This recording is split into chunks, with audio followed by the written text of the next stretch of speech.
साहब भी हमारे साथ हैं। अच्छा, नय्यरुद्दीन भी हमारे साथ है, बेहतरीन क्रिकेट एक्सपर्ट वो मौजूद हैं, उनसे आज के मैच को लेकर बात करेंगे। मैच बड़ा अहम है। आपको अहमद से सवाल करना चाह रहे हैं? नहीं, हम नय्यर साहब से पहले बात करते हैं। नय्यर साहब, बहुत शुक्रिया आपके वक्त का।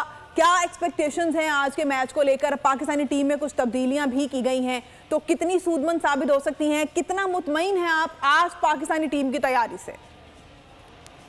मैं समझता हूं कि आज पाकिस्तान ने बहुत ही सही तब्दीली की है, और जिस तरह से उसामा को खिलाया गया है, आज उनका डेब्यू है।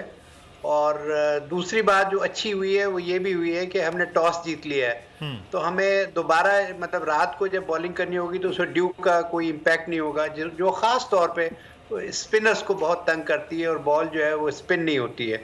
तो ये दो जो अभी चीज़ें देखने में आई हैं, इनसे तो महसूस यही होता है कि इंशाल्लाह आज पाकिस्तान जीत जाएगा। और जैसा कि आपने अभी अपने स्क्रीन पे दिखाया, वर्ल्ड कप में जो रेशो है वो 6 मैच ऑस्ट्रेलिया ने हमसे जीते हैं और 4 हमने उनसे जीते हैं, तो इंडिया से तो बहुत बेहतर रेशो है यहाँ पे।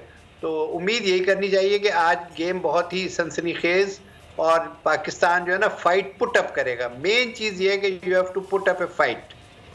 बिल्कुल, ये फाइट करना, एग्रेसिव क्रिकेट खेलना, और उसके लिए सबसे ज़्यादा ज़रूरी है सब्सक्राइब करें और बेल दबाएं ताकि कोई खबर रह न जाए।